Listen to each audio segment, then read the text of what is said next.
Sheldon. I'm the director of the Community Engagement Task Force here in the Department of Climate Change, Energy, Environment and Water. It's great to have you joining this session today with us, but also with our capacity delivery partners, Equifax, who I'll introduce to you in a moment. But I just wanted to start by welcoming you all and also commence with an acknowledgement of country. So I'd like to acknowledge the traditional owners of the lands on which we're all meeting around Australia. I'm here in Canberra on Ngunnawal country, and I'd like to acknowledge the Ngunnawal people, their elders past and present. And I'd also like to acknowledge and welcome First Nations people present today in this meeting. So welcome everybody. First of all, I just wanted to congratulate you all on you joining this design and testing panel as part of the pilot of the developer rating scheme. It's an incredibly important milestone that we have reached. It's quite a significant step that we're now able to take together with you. So together, you are going to be helping to shape the future in providing transparency and confidence to communities in the broader market when engaging with renewable energy businesses. So from a Commonwealth Government perspective, we have ambitions for the developer rating scheme that it's going to contribute to reducing friction within communities, improve relationships, provide landholders with greater confidence and assurance when making important decisions. And therefore, we are hopeful that the developer rating scheme will contribute to making the development of projects smoother. So this is really is a world's first initiative, and we're really happy that you'll be able to play a key role in assisting our capacity partner Equifax to define the minimum assessment standards and thresholds and participate in the testing of this scheme. So it's really critical that we get the detail of this right, and we really can only do it. We can't do it on our own. We need to get your support. So we're really thrilled that you're able to join us and participate in this process. So today, in a way, what we're doing from a Commonwealth point of view is that we're now handing over the baton to our partner Equifax, but also handing the baton over to you, because your role is going to be quite critical in getting this right and getting the detail of it right.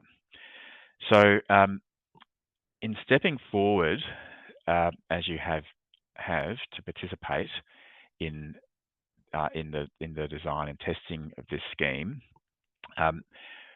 what it does do is it really puts you in a position to have a sort of significant first mover advantage in the market, we believe. So when the design and testing of this scheme is done, it puts you in a position to make choices about going through the end-to-end assessment process early, ahead of the rest of the market. We think that's you'll be in a really strong position to be able to do that.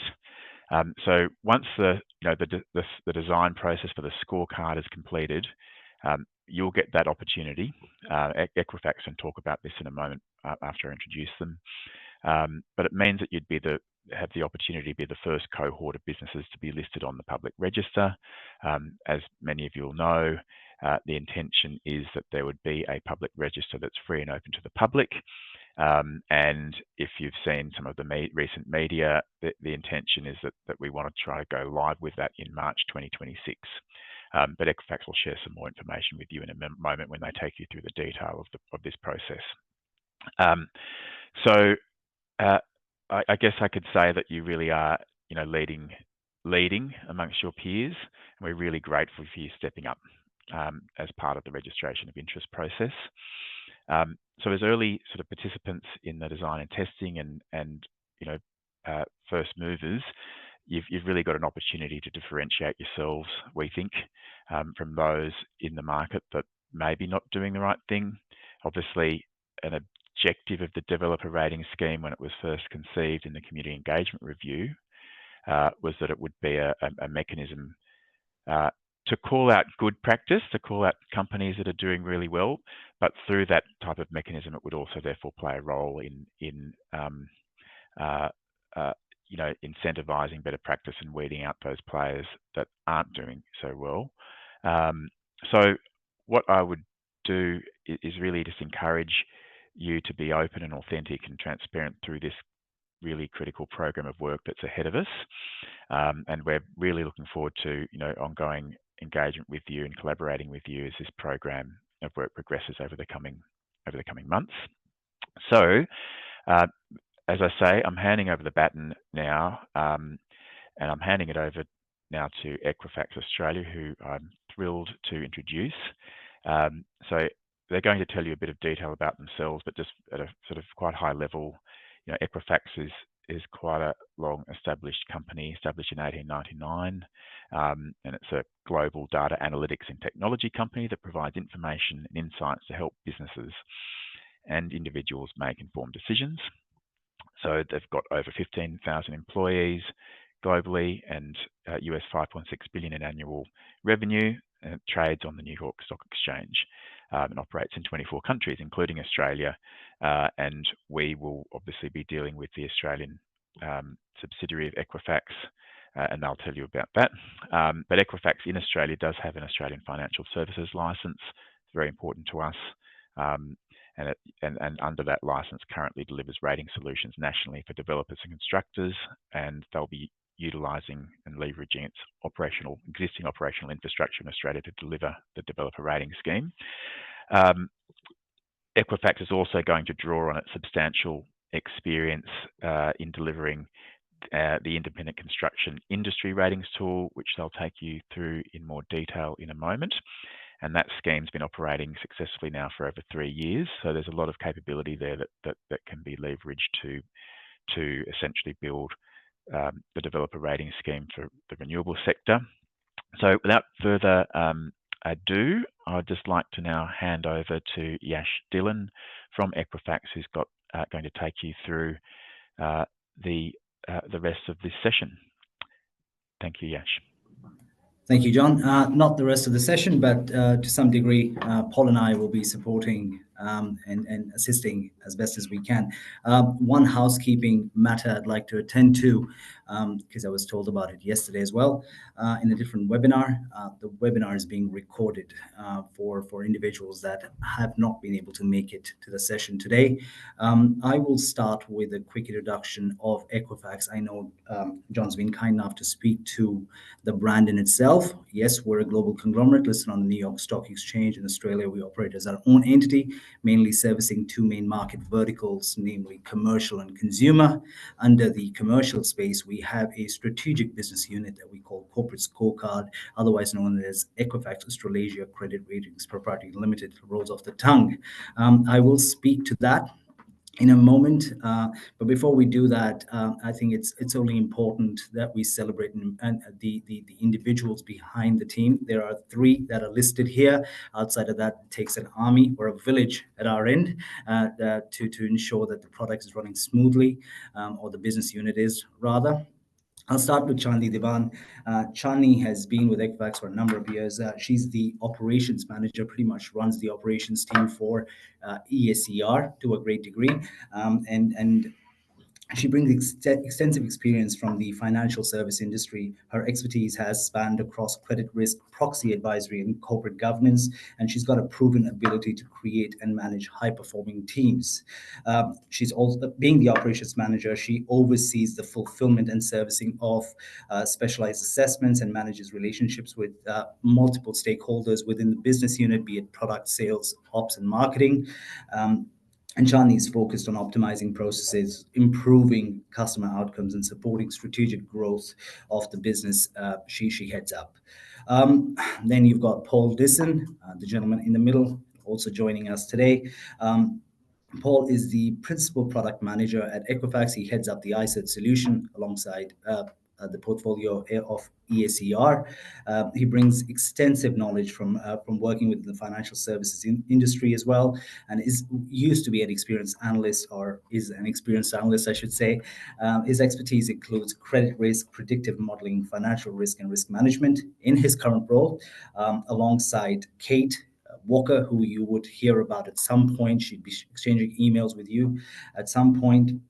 Paul and Kate leverage their experience, extensive background, I should say, to lead the strategy and innovation around the EACR portfolio, including the utility in supporting public policy and the accessibility of insights to the community.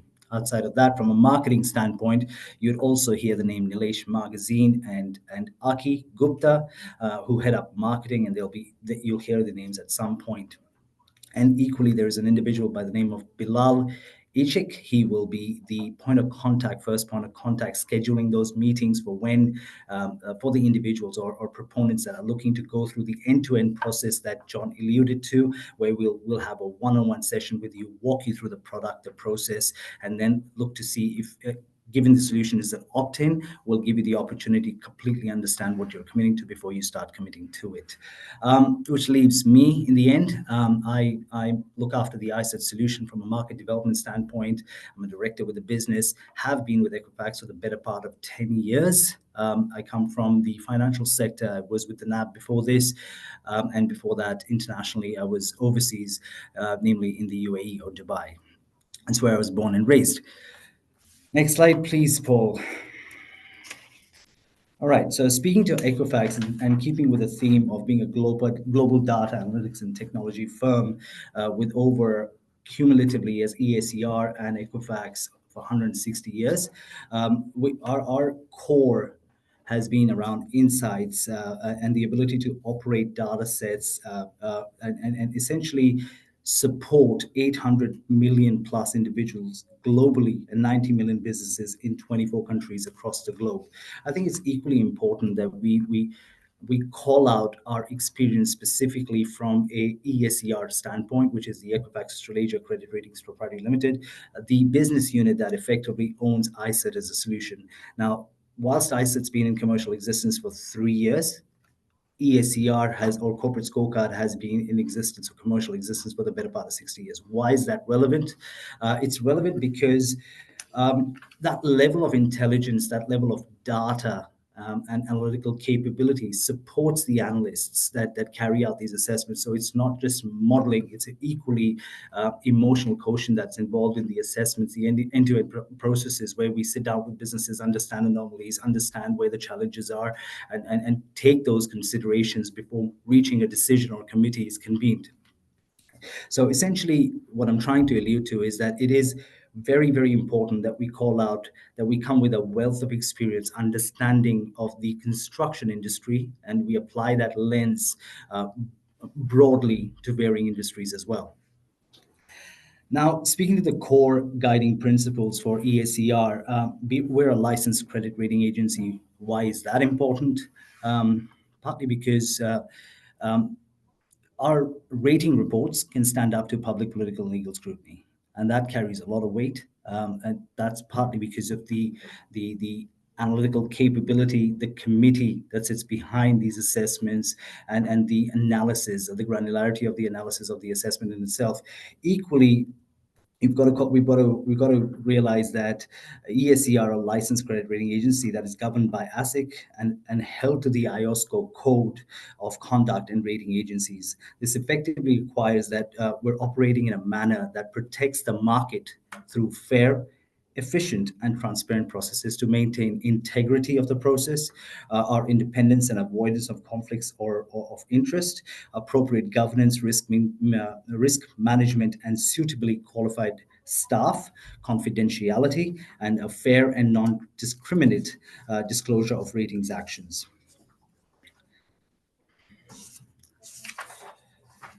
All right, to that end, I will pass to Paul Nissen. Over to you, please, Paul. Thanks, Yash. So I guess why Equifax? Why ISET? Well, we've worked with regulators and industry in the past to address a very similar set of challenges. In the residential construction sector, there was a crisis of confidence. Consumers and the industry were losing billions as a result of defects. Insolvency and phoenixing activity was costing the industry in excess of $5 billion a year. Insurers were struggling to write sustainable policies, and productivity had stagnated. Government of the day, as a result, commissioned a report, which was the Sheargold Weir Building Confidence Report, which in turn led to a series of reform pillars through government. Right. Click back to the right slide. There we go. So in support of rating pillar, which was one of the key recommendations off the back of that reform agenda, was the iCert rating tool. At the outset of this process, there was a working group which heard from industry leaders and various stakeholders, including the experience of international leaders in other jurisdictions, such as the UK, as they sought to work through the challenges and restore market confidence. Equifax's solution brought the market together to develop a methodology through extensive consultation with not only government, but industry and consumer groups, ensuring it was reflective of a comprehensive view of what constituted high quality and reliable building professionals. The objective of iCert ratings is the restoration of trust and confidence, enabling consumers to make informed decisions and providing transparency to the good and not so good operators in an industry. While many stakeholders have vested interest, few had the same level of opacity when it came to evaluating their risk as the end consumer. And it was important that the consumer was then able to be able to easily access a central repository of trusted ratings. At the same time, iCert wasn't just about discriminating trustworthy from high risk, but also about uplifting industry's capability, taking an independent and objective measure to the sector and highlighting where opportunities exist to buttress processes or implement new ones, more effective controls, or to manage risk. So through the consultation process, we were able to identify a number of key challenges that were common across the groups, including concentration risk, where multiple entities were within a common group and were not obvious or were intentionally obfuscated. Phoenixing activity, where entities were closing down, leaving consumers and creditors out of pocket, only to reappear again with a new corporate entity. Conflicts and contagion risk. So many construction-related businesses fall over when a related party is in distress or one of their key suppliers is. Bad actors. Unfortunately, the industry was plagued through a minority of individuals, but tarnished the whole industry. And it was crucial that suitably qualified, experienced, and capable professionals of good character were involved. Having transparency to legal and regulatory matters impacting those businesses, as well as their ability to meet statutory obligations. Key concerns also emanated around poor governance and controls over operations, be that quality, environmental, WHS, disputes management, or financial oversight. And lastly, cash flow distress. Where businesses were distressed, it's not uncommon to see shortcuts being taken, impacting on quality. So how is an iCert rating derived? Well, it's a data-driven process that leverages thousands of individual data points, both public and private, to ascertain reliability and quality. It includes, but is not limited to, information like project performance data, building defect history, insurance claims, licensing, regulatory compliance checks, trading partner relationships, payment performance, credit records, and financial data. The extensive data undergoes thorough analysis, scores, and weighting, and results in a star outcome, which is easily understood by the community at large. It was about providing clear, at-a-glance indication of a business's reliability and trustworthiness.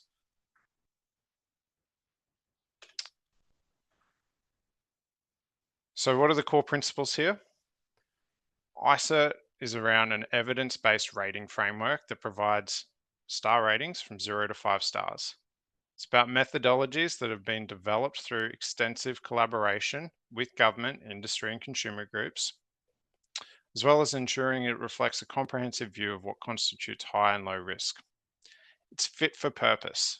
It is based on the size of an organization and its role within the industry, and it is objective and independent.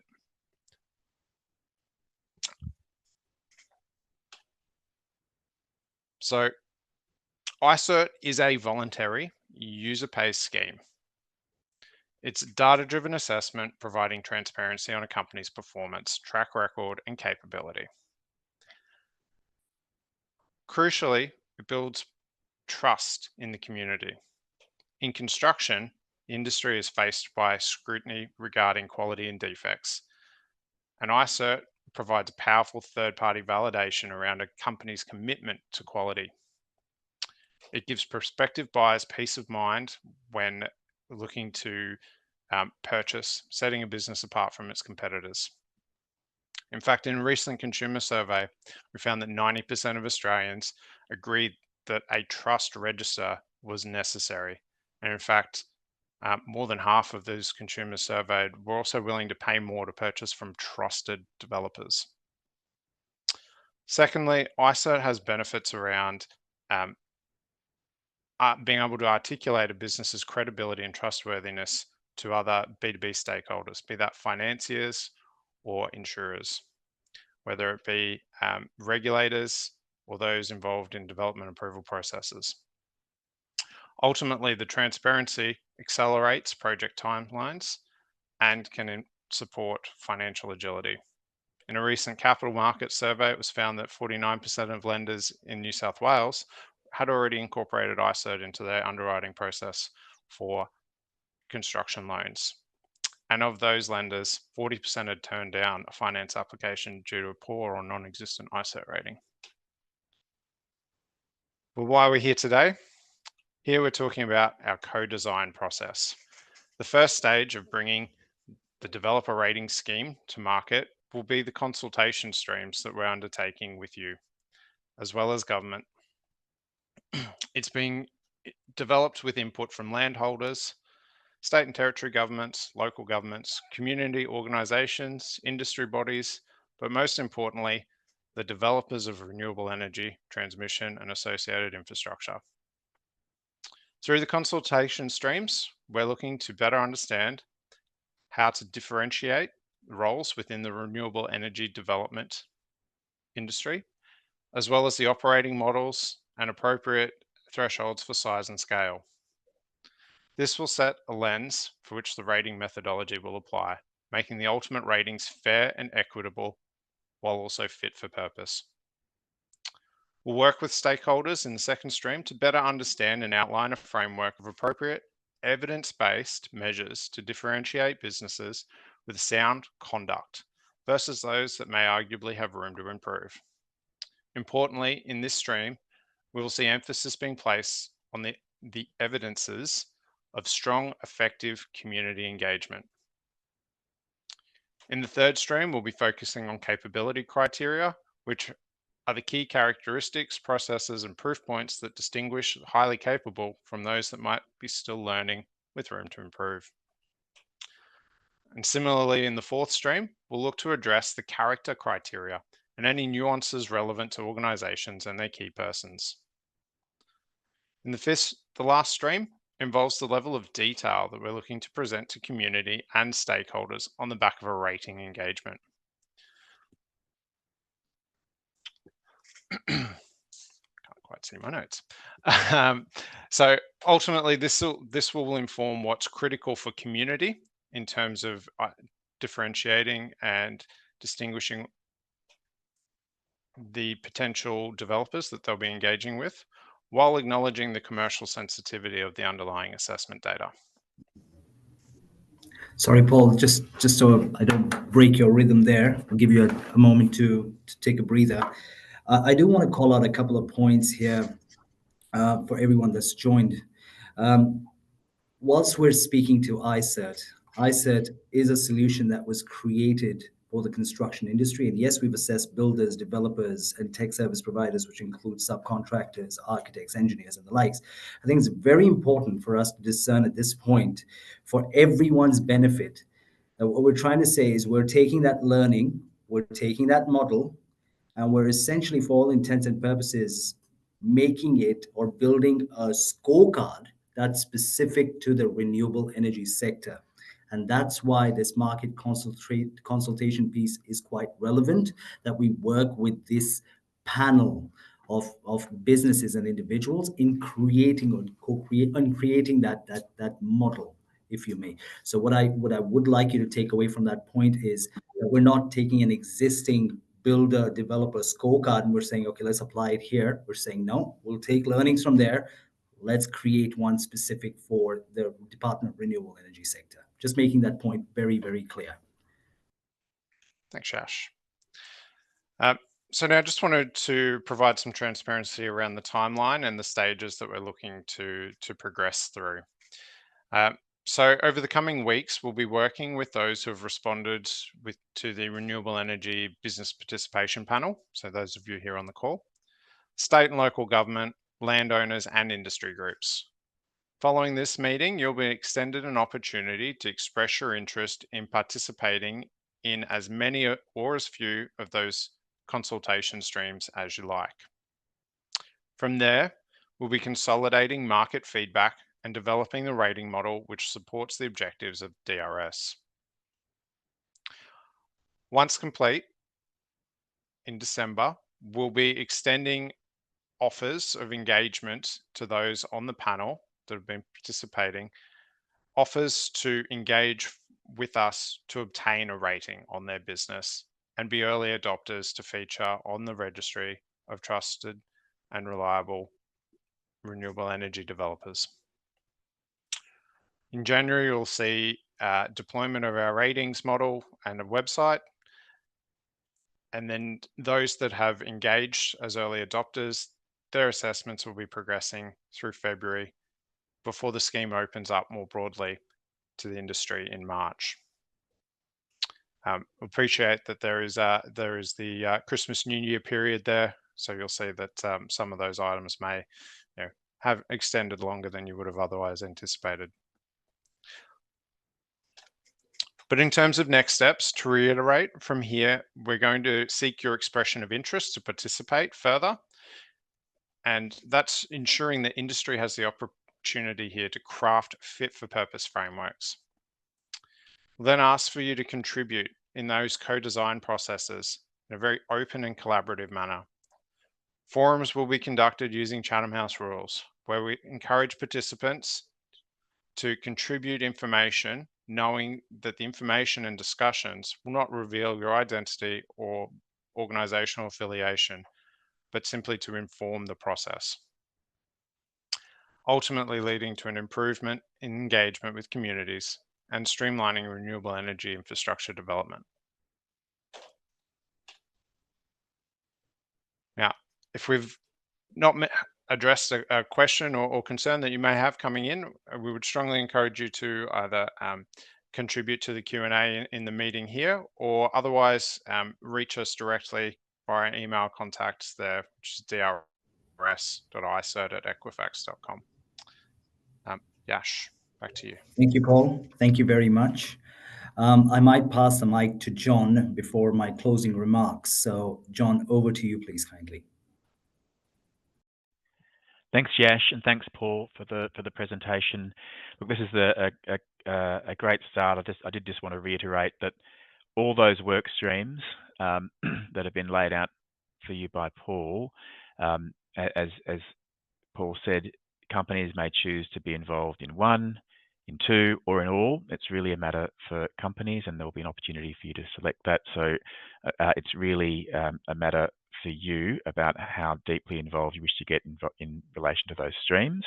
But we are just delighted that this we've been able to kick off this process today, and we're really looking forward to really getting into the detail and building this so that it's a really great fit-for-purpose scheme that meets your needs and also meets the needs of the broader community. So thanks, Yash. Thank you, John. Whilst you were speaking, we had a question from Donna Brown. Can you clarify on project versus operational business in how the scheme would apply? So, Paul, sorry, John. Paul, who's going to take that one? I'd leave it to either one of you. If not, I'm happy to ask Donna to get in touch with me and we can have a chat offline, but I understand you both want to jump in and respond. So the question was, Can you read the question again? Sorry. Absolutely. Can you clarify on project versus operational business in how the scheme would apply? Okay. Well, Paul, I might get you to jump in on I'll that, take and I'm that happy to. Yeah, that'd be great. Thanks for the question. Yeah, so the DRS, the rating scheme, and the ratings assigned are relevant to corporate entities as opposed to an individual project. So the corporate entities delivering upon a project are the subject of the DRS. Right. Hopefully, I've understood the question. Yeah, the only thing I'd add to that, Paul, is that we understand that past projects, there may be data in relation to those that an entity's been involved in, and that data may inform an assessment. Is that right? Yes, that's absolutely correct. Apologies, I sort of sit in my realm of understanding. But yes, to articulate that further, we appreciate that in the development space, it's often a special purpose vehicle that might be established for the delivery of a particular project. In those circumstances, it's really appropriate that a level of trust and openness and transparency is afforded through the rating process, so that you're able to demonstrate the organization's capabilities and processes, and subject to the assessment criteria. Then we're also looking at how those businesses might be ring fenced or otherwise supported by the broader corporate group. All right. So Neil Weston asks to confirm Equifax would follow up directly to participants in regards to participation in consultation streams. So what we will do for everyone's benefit here at the end of this call is we'll share a pack of the slides. And in the slides, Paul, if you wouldn't mind jumping back, please, for me on the streams specifically. Yes. So the streams. So what we'll do is, for everyone's benefit, we'll share a copy of this deck, and I would encourage that Neil and the team here review the streams that are most appropriate to yourself, and then let us know your interest, and then off the back of that, we can get in touch with you in adding you to that stream, that working stream. Paul, did you have anything further to add to that? No, it's okay. Following this, you will receive an email that is soliciting your interest in each stream. We'll just ask you to say, you might not be interested in a particular stream at all. You might be very interested in one, moderately interested in another, sort of thing. So we'll ask that you nominate an individual that we can work with from your organization on a particular set of streams or stream or what have you. And if you've got multiple persons, just to express a response for each of those individuals and which stream they'd be contributing to. The intention there is to have sufficient coverage across all the streams, and soliciting the necessary information to design it appropriately. Sure. There's another question. Does the methodology take into account different partners if they are involved in specific projects? I am assuming you're talking about JV partners forming a business. In saying so, yes, absolutely. And Paul can elaborate on this slightly. Paul, over to you, please. Look, I'm mindful of the time, given it was a half an hour call, but yes, we are looking at roles and responsibilities, which is important in that first stream as well, around market segment and sizing, understanding where the practices might subcontract or otherwise partner to deliver elements. So don't want to take any assumptions in here, looking to validate it all. Amazing. Look, thank you very much, ladies and gentlemen. So if you can jump back to the last slide for me, please, Paul. You would have received personal emails, the one after, please. You would have received emails from me personally with my email address and details on there. I would encourage you to get in touch with me personally if you need to. Otherwise, the DRS email, as Paul has mentioned on the last slide, Paul, the one after, please. Kindly. That's it. Oh, okay. There was one after this with the info. So just for everyone's benefit, it is drs.isert@equifax.com.